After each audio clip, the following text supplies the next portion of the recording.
Live back with you tonight here on In Focus. Let's discuss some energy issues now. Minerals and Energy Minister Gwede Mantashe says his department plans to procure 160 megawatts of power in order to help Eskom, and South Africa is currently experiencing stage 4 load shedding.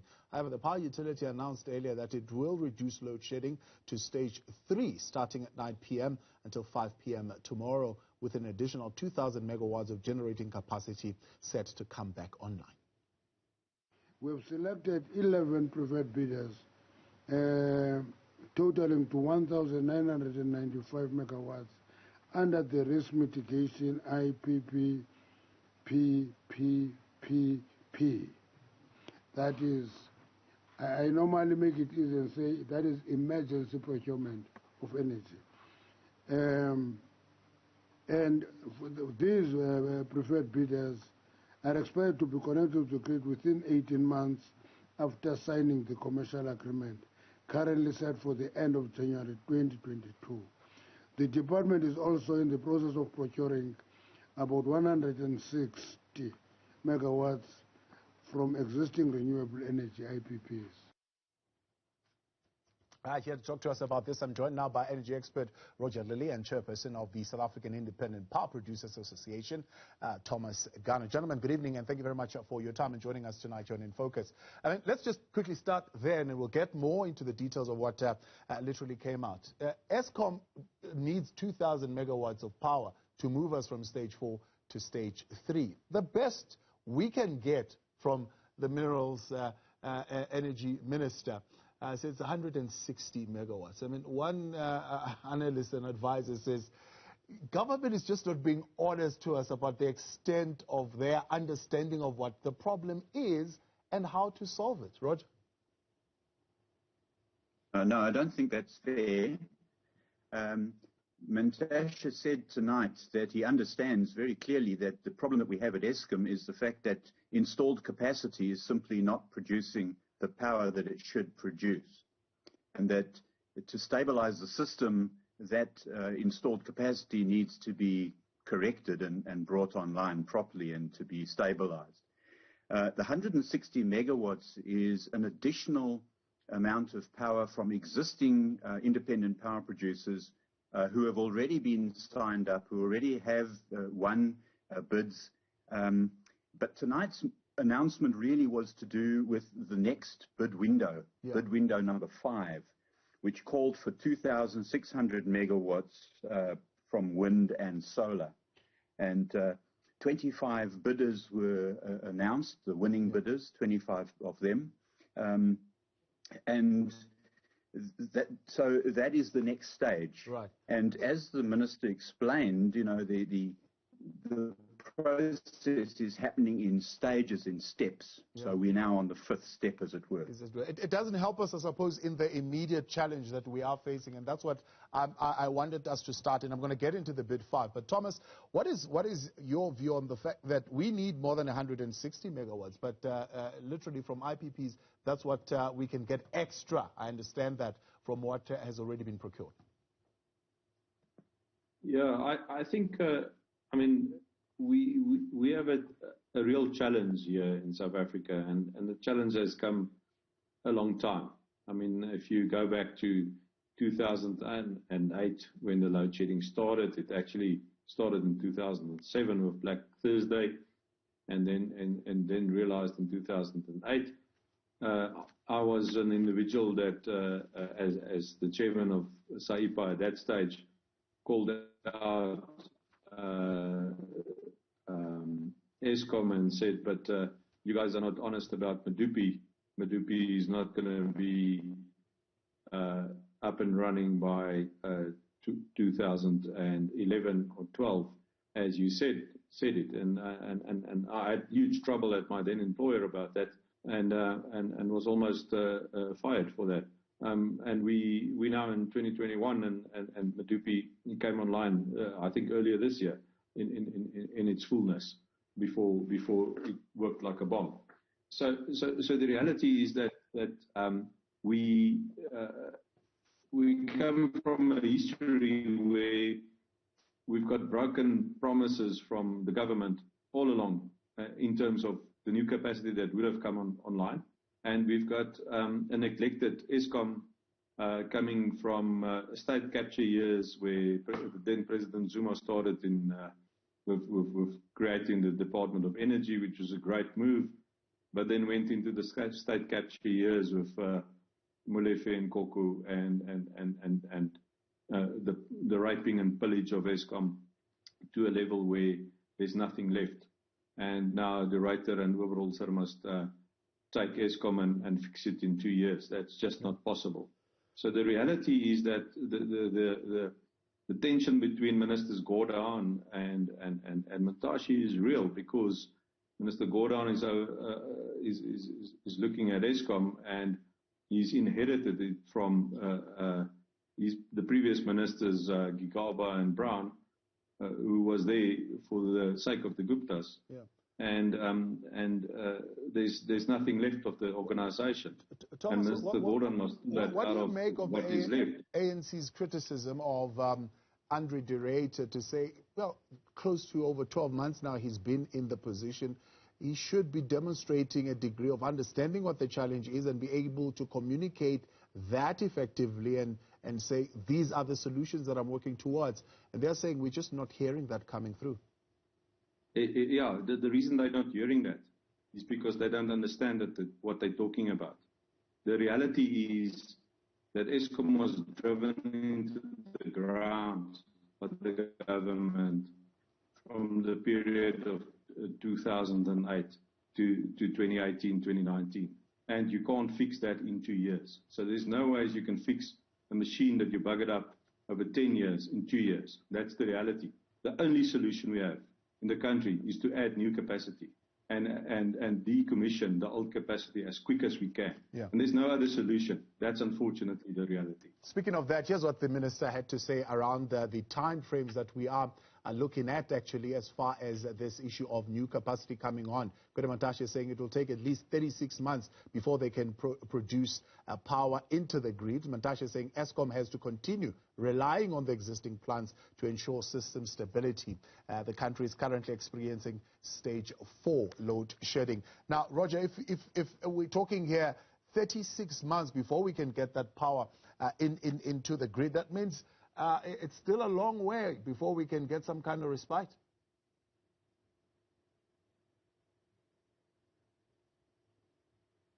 Roger, if you can hear me. Oh, I think we've lost Roger there. All right, Roger, I'm going to try again. I'm saying 36 months before we can get power into the grid. That means South Africa, for at least a while still, would need to be living with this challenge of being taken into the dark.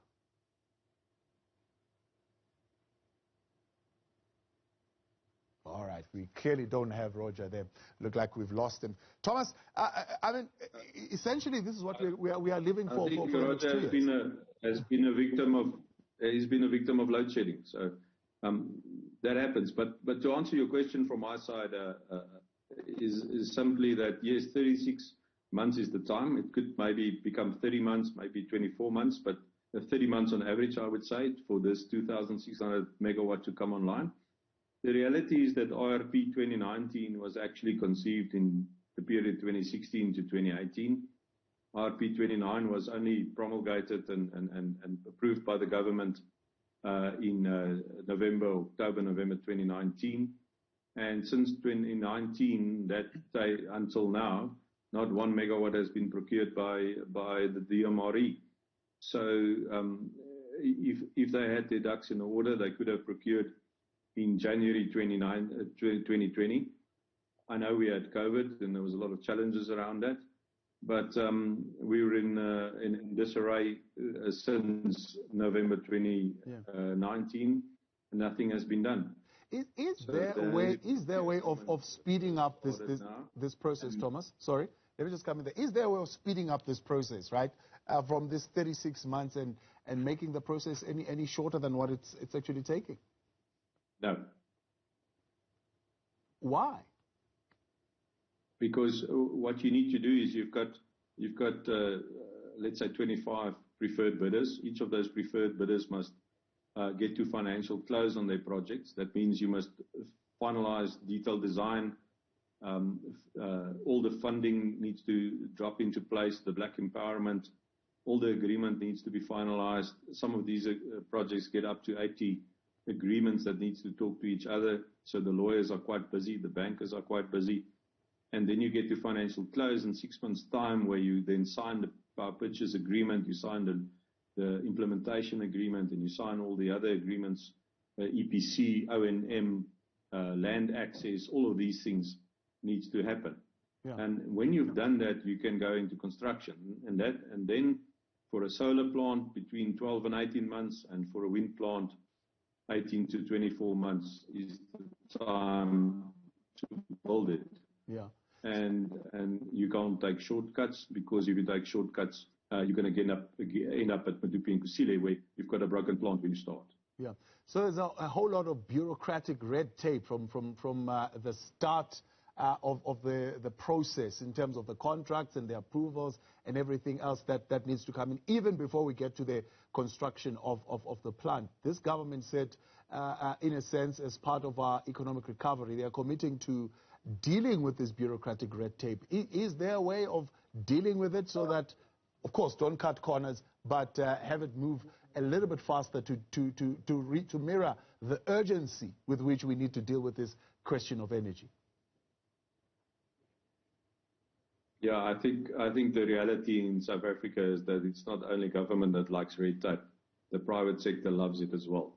And the private sector also loves to stand behind governance and red tape as a way of not making decisions. So we are in a difficult position, and I think the private sector and government needs to stand together and get to a point where we know what we're facing is a disaster, and if we don't change from the comfortable to the urgent, we're not going to solve the problem. All right. Thomas, stay with us.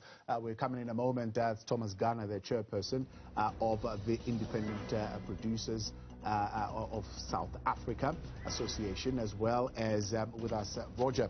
We'll come back in a moment. Stay with us. In Focus continues in a moment. Then there's announced this deregulation. Doesn't mean that you will have energy the following week.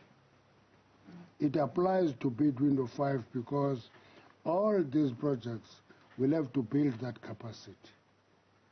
We're estimating the average time to take to connect to 36 months.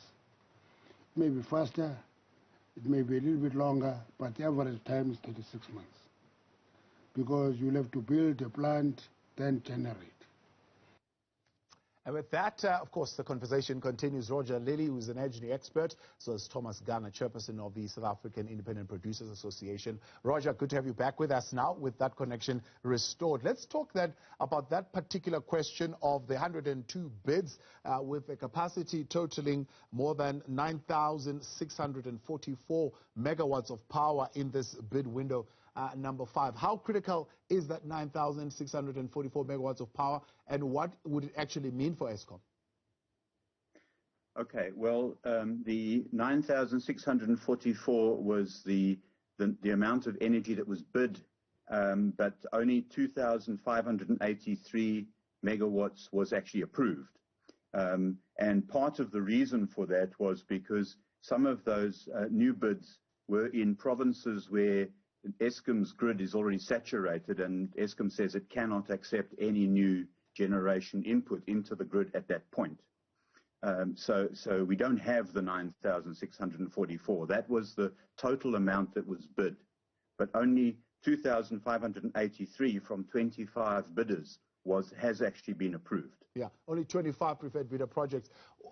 What I'm saying there, have we got the capacity to be able to take the 9,000, and why don't we have the capacity, and how do we create that capacity to be able to take it? Because I think it is something that Eskom would need.